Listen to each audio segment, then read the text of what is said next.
या कुस्तीगीर संघाचे सचिव हिंद केसरी पैलवान योगेश भाऊ तोडके, कार्याध्यक्ष संदीप आप्पा बोंडवे, आमच्या जिल्ह्याची सर्व कार्यकारिणी कार्याध्यक्ष असणारे संतोषजी भुजबळ सर, खजिनदार शिवभाऊ चव्हाण, बीडचे माजी आमदार व कुस्तीगीर संघाचे जिल्ह्याचे अध्यक्ष भीमरावजी दोंडे साहेब, उपस्थित असणारे मंचावरचे सर्वच या कुस्ती क्षेत्रामध्ये नामवंत सर्वच मल्ल मंडळी, सर्व राजकीय सामाजिक क्षेत्रामध्ये काम करणारे सर्वच मान्यवर मंडळी, पत्रकार महोदय, सर्व आमचा महाराष्ट्रातून आलेला तमाम लाल मातीवरती प्रेम करणारा सर्व पैलवान मंडळी, त्यांचे सर्व कुटुंबातील सदस्य असतील, सर्वच मान्यवर मंडळींचं मी आमच्या अहिल्यानगरीमध्ये आपल्या सर्वांचं मनपूर्वक असं हार्दिक असं स्वागत करतो। आज गेल्या 5 दिवसापासून हा आपला महाराष्ट्र केसरीचा सामना आपण सर्वजण या ठिकाणी अत्यंत उत्स्फूर्तपणे सर्वांनी आनंद घेतला। 29 तारखेला सुरुवात झाली आणि आज त्याचा शेवटचा समारोपाचा कार्यक्रम, आपली अंतिम सामना या ठिकाणी सुरू झाल्यानंतर आपण सर्वजण पाहणार आहोत। आणि या मान्यवरांच्या हस्ते विशेष करून आज अजितदादा असतील, मुरली अण्णा असतील, हे सगळी मंडळी, मंचावरचे अतिथीगण याच वेळात वेळ काढून दराडे साहेब ही आपल्याकडे ही आज मंडळी आलेली आहेत। आणि हे सर्व जर पाहिलं तर आज महाराष्ट्रामध्ये सगळीच मंडळी या बाबतीमध्ये महाराष्ट्र केसरी दरवर्षी वेगवेगळे सामने भरत असतात। दादा, मागच्या 2 वर्षापूर्वीच आम्ही ही स्पर्धा जाहीर केली होती, पण हे हिंद केसरी योगेश भाऊ असतील किंवा मुरली अण्णा असतील, यांना स्पर्धा घ्यायची असल्यामुळं त्यावेळेला आम्हाला ती रद्द करावी लागली आणि यांनी ती पुण्याला घेतली। पण आता हे झाल्यानंतर त्यामुळे आमचा आग्रह होता की आम्हाला ती यावर्षी घ्यायची। बऱ्याच लोकांचं म्हणणं होतं की आता निवडणुका झाल्यात, हे कशाला घ्यायचा, पण हा विषय निवडणुकीचा नाहीये, विषय लाल मातीचा आहे। आणि या लाल मातीशी आमचं कुटुंब हे गेल्या 50 वर्षापासून जोडलं गेलं। त्याचं कारण असं की ज्या या क्रीडा नगरीला जे नाव या कुस्तीगीर संघाने या अधिवेशनापुरतं दिलं, ते आमच्या आजोबांचं नाव कैलासवासी हरिभक्तपरायण बलभीम अण्णा जगताप, ते आमच्या आजोबा देखील कुस्तीवरती अत्यंत एक आतोनात एक प्रेम असणारं व्यक्तिमत्व होतं। अनेक मल्लांना त्यांचा एक वेगळा आधार असायचा, कारण त्या काळामध्ये मल्लांना कुठेतरी फार अडचणीतून तो मल्ल उभा राहायचा। आज देखील तशाच प्रकारची परिस्थिती ग्रामीण भागामध्ये आहे आणि त्यांच्या पाठीमागे उभं राहायचे। आणि आमच्या चुलत्यांना देखील त्यांनी एक चांगल्या प्रकारे मार्गदर्शन केलं, मोठं पैलवान म्हणून त्या ठिकाणी त्यांना घडवलं। आणि आमच्या चुलत्यांनंतर आमच्या वडिलांना देखील या कुस्ती क्षेत्रामध्ये अत्यंत चांगल्या प्रकारे त्यांनी फार मार्गदर्शन केलं। आणि आमचे वडील देखील त्या काळामध्ये गावोगावी जसं आज आगामे भरतात, कुस्त्या भरतात, आमचे वडील देखील त्या ठिकाणी जायचे, आगामे करायचे, कुस्त्या करायचे। आणि त्याच्यामुळं तो वारसा कुठतरी आमच्यापर्यंत देखील आला। मी देखील कोल्हापूरला होतो दादा, आमचे मोठे भाऊ देखील कोल्हापूरला होते, आम्ही देखील या तालमीमध्ये सराव करायचो। आणि म्हणून एक लाल मातीशी नातं हे जोडलं गेलं होतं। त्यामुळे निवडणुकीपुरता विषय नाही। बऱ्याच लोकांना वाटतं की निवडणूक जवळ आले की लोक कार्यक्रम घेत असतात, त्या दिवशी आम्ही उद्घाटन आदरणीय पोपटराव पवार साहेब असतील, जिल्हाधिकारी, या सगळ्या मंडळींच्या हस्ते आम्ही उद्घाटन केलं। त्या दिवशी देखील आम्ही सांगितलं की लाल मातीमधून फक्त शरीर आपलं मिळत नाही किंवा फक्त कुस्ती खेळता येत नाही, तर त्याच्यातनं सगळ्यात पहिलं काय मिळत असेल तर त्या दिवशी देखील मी सांगितलं, ते आज देखील सांगतो, ते संस्कार मिळत असतात। कारण की इथं आल्यानंतर किती मोठा पैलवान असला तरी तुम्हाला सांगतो, तो पहिला काय करतो तर पहिला समोरच्या माणसाच्या पायाला स्पर्श करतो, आशीर्वाद घेतो। तो किती वय समोरच्या माणसाचं माहिती नाही, पण तो आशीर्वाद घ्यायचं काम करत असतो। त्यामुळे हे संस्काराचे देवण आहे, याच्यातनं मिळतील। आणि त्याच्यामुळे तो माणूस एक चांगल्या प्रकारे प्रत्येक क्षेत्रामध्ये यशस्वी होत असतो। म्हणून आज महाराष्ट्रामध्ये आपण पाहतो की मागच्या 15-20 वर्षामध्ये फार एक जिमचं एक वेगळं फेडायला हरकत नाही, पण त्याच्याबरोबरीनं आज कुस्ती क्षेत्र देखील आपल्याला कुठेतरी जगवलं पाहिजे। या लाल मातीचा खेळ आपल्याला कुठेतरी त्याचं संवर्धन करणं, प्रत्येक गावागावामध्ये, जिल्ह्यामध्ये मोठे मल्ल तयार करणे आपल्या सर्वांची एक सामूहिक जबाबदारी आहे। आणि म्हणून आज कुठेतरी त्याच अनुषंगानं आपला आजचा हा महाराष्ट्र केसरीचा कार्यक्रम या ठिकाणी संपन्न होतोय। आणि म्हणून कुठेतरी त्या दिवशी देखील आम्ही सुरुवात झाली, स्पर्धा जाहीर झाल्या, तर दादांना आमंत्रण दिलं, भरणे मामांना आमंत्रण दिलं. मोहोळ साहेब म्हणले मी येणार आहे, तुम्ही काळजी करू नका. पण दादांनी आज विशेष करून आज वेळ दिला. आमचे जिल्ह्याचे पालकमंत्री विखे पाटील साहेब असतील, सभापती राम शिंदे साहेब असतील, या सगळ्या मंडळी देखील त्या दिवशी विखे साहेबांनी देखील पाहणी केली. काय अडचण असेल काय नसेल त्याच्या बाबतीत देखील आम्हाला विचारणा केली. त्यामुळे आज हा सामना जर आपण पाहिला तर अत्यंत नेत्रदीपक आणि या महाराष्ट्रापर्यंत आज जसं सगळ्यात मोठी स्पर्धा म्हणून मुरली अण्णा तुमच्या स्पर्धेकडे पाहिलं जायचं, पण निश्चित आता तुमच्या पुणे जिल्ह्यानंतर म्हणजे दादांचा आणि तुमचा जिल्हा आता जर सोडला तर महाराष्ट्रामध्ये आमच्या जिल्ह्याचं अहिल्यानगरचं नाव निघल असा आम्ही प्रामाणिकपणे प्रयत्न केला.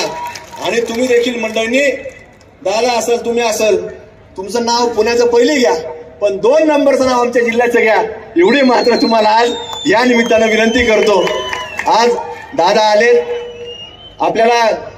दादा सगळ्या अहिल्यानगर वासियांना माहिती आहे की मागच्या काही काळामध्ये आपल्या माध्यमातून मोठा निधी जे विखे पाटील साहेब असेल तुम्ही असाल आम्ही सगळ्यांकडे पाठपुरावा सातत्याने करत असतो. आणि मोठा निधी रस्त्यांकरता असेल, मोठं रुग्णालय उभारण्याकरता असेल, 2 मोठे स्पोर्ट्स कॉम्प्लेक्स उभारण्याकरता असेल, त्याचबरोबरीनं या क्रीडा संकुला देखील तरडे साहेब जवळपास मागच्या वर्षी त्यावेळेला भरणे मामा आपले संजय बनसोडे साहेब मंत्री होते, क्रीडा मंत्री, त्यांच्याकडून आम्ही विखे पाटील साहेब त्या कमिटीचे अध्यक्ष आहेत, कलेक्टर साहेबांनी आम्ही जवळपास 51 कोटी रुपयाचा संपूर्ण क्रीडा संकुलाचा आराखडा तयार केला आणि त्याला राज्य सरकारच्या माध्यमातून मंजुरी मिळाली आणि 15 कोटी रुपये दादा आम्हाला आता त्या प्राप्त देखील झाले आहेत. त्याचं काम देखील लवकर सुरू होणार आहे. पण जसं आपल्याला विखे पाटील साहेबांनी मगाशी सांगितलं की अजून अधिकचे 50 कोटी रुपये लागले, जर मिळाले तर निश्चित महाराष्ट्रामध्ये जसं पुणे जिल्ह्यात स्टेडियम आहेत तर त्याच्यापेक्षाही चांगलं आणि भव्य दिव्य स्टेडियम हे महाराष्ट्राच्या नकाशावरती अस्तित्वात येऊ शकतं. त्यामुळे आपण ते आम्हाला पुढच्या काळामध्ये द्यावं अशी एक आपल्याला आजच्या निमित्ताने विनंती करतो. आजपर्यंत तुम्ही आमच्या अहिल्यानगर वासियांनी जे जे काही मागितलं ते आपण कधी नाही म्हणलं नाहीत, म्हणून आमच्या अपेक्षा आपल्याकडून सातत्याने आहेत. त्यामुळं आम्ही सगळे मंडळी आमच्या अहिल्यानगर वासी जिल्ह्याच्या वतीनं आम्ही आपल्याला विनंती करतो की आम्हाला ज्या ज्या वेळेला काही या सगळ्या विकास कामाला आपण सातत्याने प्राधान्य दिलेलंच आहे, पण पुढच्या काळामध्ये देखील आपण द्यावं अशी एक आग्रहाची आणि नम्रतेची विनंती करतो. आणि आमचे जेवढे मल्ल आज महाराष्ट्राच्या कानाकोपऱ्यातून आलेत, आपण सर्वच कुस्ती प्रेमी कुस्ती शौकीन मंडळी आज जे काही आलेत तर आपलं देखील मनपूर्वक या ठिकाणी असं हार्दिक स्वागत करतो. कारण की तुम्ही जर आले नसते तर या कुठल्याही कार्यक्रमाला ही शोभा आली नसती. त्याच्यामुळे 900-950 मल्ल या स्पर्धेमध्ये सहभागी झालेत. त्यामुळे तुमचे देखील अंतःकरणापासून या ठिकाणी आभार व्यक्त करतो. आणि आज ही मानाची गदा, ही वर्षानुवर्ष चालणारी एक परंपरा म्हणजे मोहोळ परिवाराच्या वतीनं स्वर्गवासी मामासाहेब मोहोळांच्या नावानं ही एक गदा ही आपल्यापर्यंत असती. आणि ती मुरली अण्णांच्या परिवारानं त्या दिवशीच आम्हाला पुणे येथे जाहीर कार्यक्रम घेऊन ती सुपूर्द केली. तर त्याबद्दल त्यांचे देखील मनापासून अण्णा आपले आभार व्यक्त करतो. कोणाचाही नामोल्लेख राहिला असेल त्याबद्दल दिलगिरी व्यक्त करतो. आणि सर्व आपले आयोजक या ठिकाणी आमच्या बरोबर काम करणारे जे गेल्या सव्वा महिन्यापासून विशेष करून हिंद केसरी पैलवान योगेश भाऊ असतील, कुस्ती संघटनेचे कार्याध्यक्ष संदीप बाप्पा असतील, मेघराजी, त्यांचे देखील मी मनापासून या ठिकाणी सगळ्यांचे आभार व्यक्त करतो. तरडे साहेब आपण आलात, आपण वेगळ्या मंचावर काम करता, पण आनंदमुळे यांच्याकडे अजितदादांच्या हस्ते ते सुपूर्द करत आहेत. हे खरंतर संग्राम महिलांचं आयोजनातलं यश म्हणावं लागेल. एक आपण जोरदार टाळ्यांच्या गजरात त्यांचे आभार मानूया. त्यानंतर नामदार अजितदादा पवार साहेब.